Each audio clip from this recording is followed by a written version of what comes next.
নিজে করে আবার নিজে ওয়াও বলছে। নেই যা, আমি ভাবলাম ওইটা আছে নেবো। হ্যালো এভরিওয়ান, প্রতিদিনের মতো আরও একটা নতুন ব্লগ নিয়ে চলে এলাম তোমাদের সঙ্গে। আর তোমরা সবাই কেমন আছো বলো? আমি তো বিন্দাস আছি এখন। আর দেখো, সকাল সকাল ঘুম থেকে উঠেই আজকে স্নান সেরে কিন্তু আমি চলে গিয়েছিলাম ঠাকুরঘরে।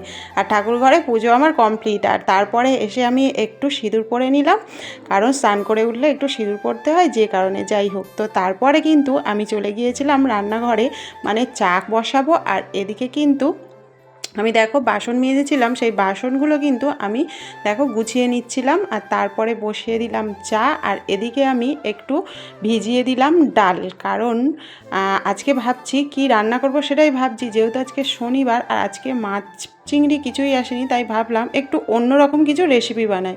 তাই ভিজিয়ে দিলাম এখানে ডালটা দেখো। আর দিয়ে আর এখানে দেখো মা এখানে কাটছে লাউ। আর লাউটা দেখানোর একটাই কারণ, লাউটা ছিল আমার ননদের গাছে।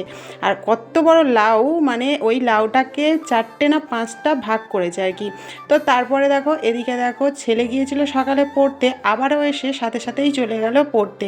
আর এখানে দেখো আমি কিন্তু ফাইনালি রান্না বসিয়ে দিয়েছি। আর দেখো এখানে রান্না মোটামুটি আমার কমপ্লিট, মানে লাউ ঘন্ট হয়ে গিয়েছে আর এদিকে হয়ে গিয়েছে ভাত। আর এদিকে দেখো ডালটা ভিজিয়ে কতটা হয়ে গিয়েছে।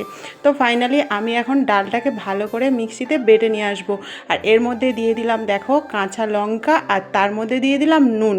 আর দেখো ডালের বাটি আর ডালের কন্টেনার নিয়ে আমি চলে গেলাম নিচে। আর নিচে থেকে ডালটা বেটে আমি কিন্তু চলে এলাম। যাই হোক, এখানে দেখো এবারে ডালটাকে ফেনিয়ে আমি কিন্তু এর মধ্যে দিয়ে দিলাম লঙ্কা গুঁড়ো, আর দিয়ে দিলাম একটুখানি নুন, কারণ নুনটা তখন দিয়েছিলাম কিন্তু কম হয়েছে, যে কারণে আর কি। আর এদিকে দেখো আমি আলু কেটে নিয়েছি। আর এখানে দেখো পেঁয়াজটাকে একটু কুচো কুচো করে কেটে নিচ্ছিলাম, মানে ডালের মধ্যে দেবো বলে। আর দেখো এখানে তারপরে আমি পেঁয়াজ কাটতে কাটতে হঠাৎ একটা ফোন এলো। আর দাদাটা ফোন করে বলল যে আমি তোমার বাড়ির সামনে দাঁড়িয়ে আছি। আমি দেখো তড়ি হড়ি করে ছুটে ছুটে চলে এলাম। আর এসে দেখি দাদাটা একটা পার্সেল নিয়ে এসছে। আর পার্সেলটা দেখো আমি তো রিসিভ করে নিলাম। আর নিশ্চয়ই তোমরা ভাবছো যে এটাতে কি আছে। আর আমি যেহেতু ক্যাশ অন ডেলিভারি করেছিলাম, আমি কিন্তু টাকাটা দিয়ে দিলাম, দিয়ে এটা নিয়ে চলে এলাম। আর দাদাটাও দেখো ওদিকে চলে গেল। যাই হোক, এটাতে কি আছে জানার জন্যে তোমাদেরকে অবশ্যই করে পরের ভিডিও দেখতে হবে। তো এখন চলো রান্নাটা কমপ্লিট করে নিই। আর এদিকে দেখো আমার হাত জ্বালা করে বলে আমার ছেলেই কিন্তু এখানে দেখো ডালটাকে ভালো করে মানে মাখিয়ে দিচ্ছিলো আর কি। আর ও এলো গায়ে ছিল বলে লজ্জা পাচ্ছিল ভীষণ, তো যে কারণে আর কি। তো দেখো ফাইনালি আমি তো এখানে কড়াইতে তেল ফেল দিয়ে দিয়েছি। আর এদিকে দেখো পেঁয়াজ টমেটো সবই কিন্তু কাটা হয়ে গেছে।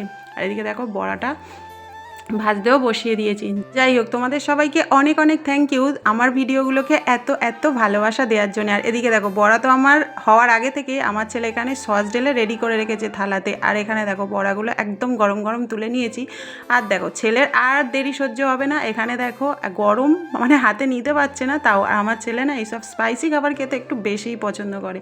যাই হোক, তারপরে শেষমেশ দেখো হাতে করে তুলে নিয়ে আর মানে খাবে, এদিকে গরম মানে খেতেও পারছে না, হাতে নিতেও পারছে না। রিভিউটা ওর মুখটা দেখে বুঝতে পারছো মানে রিভিউটা কত ভালো আর কি। মানে খেতে সত্যি খুব টেস্টি হয়েছিল। আর এখানে দেখো সস দিয়ে খেলতে তো মানে ও খাচ্ছিল আর আমাকেও একটু গালে দিল।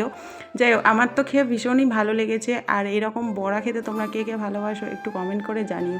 যাই হোক, আমি চেষ্টা করি সবসময় নতুন নতুন কিছু দেওয়ার জন্য। আর এখানে দেখো আমিও কিন্তু আর লোভ সামলাতে পারিনি, আমি নিজেই এখানে খেয়ে নিলাম একটুখানি। আর আমার ছেলে বলছে নিজে খেয়ে নিজেই রিভিউ দিচ্ছ। আমি বলছি হ্যাঁ। তো তারপরে আমি ফাইনালি দেখো এখানে তরকারিটা বসিয়ে দিলাম। আর মোটামুটি আজকে আমার লাউ ঘন্ট ভাত আর হচ্ছে বড়ার তরকারি, এটাই আজকে আমার দুপুরের মেনু ছিল। তো চলো আমরা এখন সবাই মিলে দুপুরে খাওয়া দাওয়াটা কমপ্লিট করে ফেললাম।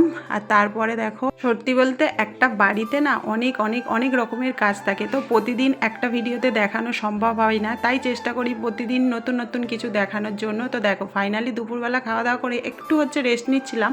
আর এদিকে চলে এসছে সেই 100 টাকার যে ব্যাপারই হয় না, ওটা তো আমি তো ছুটে টিরিং করে লাভ দিয়ে চলে গেছি কিনবো বলে। আর আমি একটা ঝুড়ি কিনেছিলাম, সেটা আমার খুব পছন্দ হয়েছিল, সেটা কিনবো বলেই গেছিলাম। আর জেঠুটা থেকেই নিয়েছিলাম, তো আজ আর পেলাম না। যাই হোক, কি আর করা যাবে, ব্যাড লাক। যাই হোক, আমার ভিডিওগুলো তোমাদের কেমন লাগে অবশ্যই করে কমেন্ট করে যেও। আর হ্যাঁ, তোমরা কে কোথা থেকে দেখছো অবশ্যই করে সেটাও কিন্তু কমেন্টে জানিয়ে যেও। যাই হোক, আর যদি তোমরা ইউটিউব থেকে দেখে থাকো অবশ্যই করে চ্যানেলটা সাবস্ক্রাইব করে বেল নোটিফিকেশানটা কিন্তু অন করে রেখে, যাতে আমি ভিডিও পোস্ট করার সাথে সাথে তোমাদের কাছে নোটিফিকেশান চলে যায়। যাই হোক, তোমাদের সঙ্গে দেখা হচ্ছে নেক্সট ভিডিওতে। সবাই খুব ভালো থেকো, টাটা।